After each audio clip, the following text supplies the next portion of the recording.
ინფრასტრუქტურული პროექტები კახეთში. რა პრობლემები მოგვარდა და რა გამოწვევები რჩება, თემაზე ვრცლად ვისაუბრებთ კახეთის გუბერნატორ გიორგი ალადაშვილთან ერთად. გამარჯობა, დიდი მადლობა, რომ მონაწილეობთ ჩვენს გადაცემაში. ბატონ გიორგი, რა მასშტაბური ინფრასტრუქტურული პროექტები მიმდინარეობს ამ ეტაპზე კახეთში? ისევე როგორც გასულ წელს, მნიშვნელოვანი ინფრასტრუქტურული პროექტები განხორციელდა. აღნიშნული რითმი შენარჩუნებულია წელსაც და ბუნებრივია ხორციელდება მნიშვნელოვანი პროექტები. მინდა გამოვყო საგზაო ინფრასტრუქტურა, კერძოდ უკვე დაკონტრაქტა რვავე მუნიციპალიტეტის მიერ და რეგ ფონდის ანუ რეგიონში განსახორციელებელი პროექტების დაფინანსებით კახეთის რეგიონში რვავე მუნიციპალიტეტში დაიგება 97 კილომეტრი საასფალტო გზა. მნიშვნელოვანია რომ აღინიშნოს, რომ მუნიციპალიტეტებში საგზაო ინფრასტრუქტურის დაგება ხორციელდება ისეთ სოფლებშიც, სადაც ფიზიკურად ასფალტის გზა არ ყოფილა. საერთო ჯამური ღირებულება, ესე იგი რეგიონში განსახორციელებელი ფონდების საერთო წილი ჩვენს რეგიონზე მოდის დაახლოებით 64 მილიონი ლარი. აქედან როგორც უკვე მოგახსენეთ, დაიგება 97 კილომეტრის ასფალტირებული გზა, ასევე პროექტის მიხედვით ორ მუნიციპალიტეტში ხორციელდება სარეკრეაციო სკვერის მოწყობა და ასევე 4 სპორტული დარბაზის მშენებლობა. ვფიქრობ, რომ აღნიშნული პროექტი საკმაოდ მნიშვნელოვანი იქნება ჩვენი რეგიონისთვის.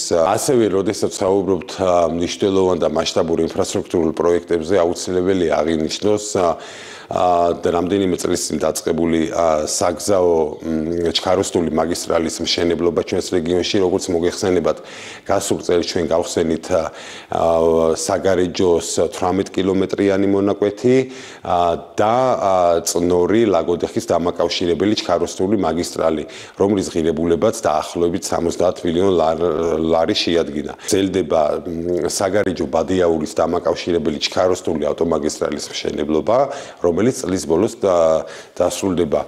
მოგეხსენებათ, ხსენებული პროექტი ჩვენი რეგიონისთვის მნიშვნელოვანია, ვინაიდან პირველი ხელს შეუწყობს კომფორტულ და უსაფრთხო გადაადგილებას და მეორეს მხრივ მოიზრდება ჩვენს რეგიონში როგორც ადგილობრივ, ასევე უცხოელ ტურისტებს. როგორც ვიცი, ერთ-ერთი პრიორიტეტი საგანმანათლებლო ინფრასტრუქტურაა და რეგიონში დაიწყო საბავშვო ბაღების მშენებლობა და სკოლებში ინფრასტრუქტურული პრობლემების მოგვარება. ამ მიმართულებით სად გადაიჭრა პრობლემა და სად კვლავ რჩება?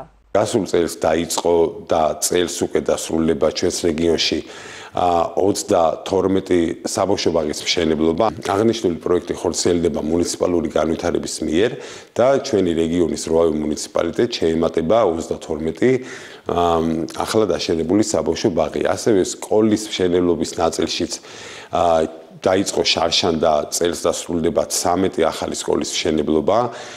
ჩვენ გასულ კვირას განათლების და მეცნიერების მინისტრთან და ასევე სოფლის მეურნეობის მინისტრთან ერთად გავხსენით დედოფლისწყაროს მუნიციპალიტეტში სოფელ უზანში ახლად გათვლილია 100 მოსწავლეზე და მის საერთო ღირებულებამ შეადგინა 3 მილიონი ლარი. ასევე ჩვენ გავხსენით სიღნაღის მუნიციპალიტეტის სოფელ საქობოში ახლად რეაბილიტირებული სკოლა, რომელიც დაახლოებით 400 მოსწავლეზეა გათვლილი და მისმა ჯამურმა ღირებულებამ შეადგინა 4 მილიონი ლარი, ხოლო ახმეტის მუნიციპალიტეტის სოფელ ზემოალვანში ასევე გავხსენით ახლად რეაბილიტირებული ზემოალვანის სკოლა, რომელიც 500 მოსწავლეზეა გათვლილი და მის ღირებულებამ შეადგინა 5 მილიონი ლარი.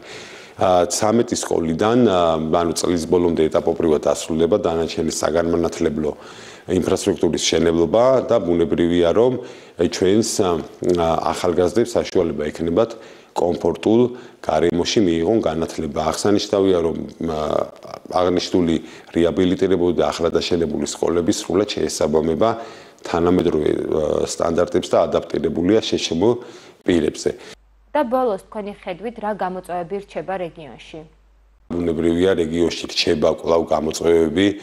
აღსანიშნავია, რომ წელს დასრულდა სოფლის მხარდაჭერის პროგრამები ჩვენს რეგიონში, რეგიონის რვავე მუნიციპალიტეტში მერებთან და საკრებულოს თავმჯდომარეებთან ერთად დავესწარი მოსახლეობასთან შეხვედრა, სადაც უშუალოდ ადგილზე მოსახლეობის მხრიდან მოვისმინეთ მათი საჭიროებები და პრიორიტეტები.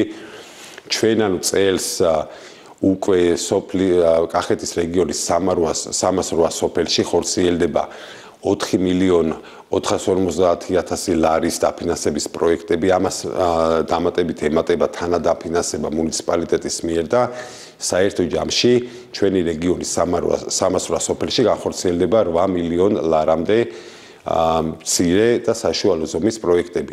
ბუნებრივია, როდესაც მოსახლეობიდან პირადად მოისმინეთ ის დამატებითი საჭიროებები, გამოწვევები და პრიორიტეტები, ჩვენ მერებთან ერთად გადავწყვიტავთ პრიორიტეტების მიხედვით განსახორციელებელ პროექტებს და იმედია მოსახლეობის საჭიროებები უმრავლესობა იქნება დაკმაყოფილებული.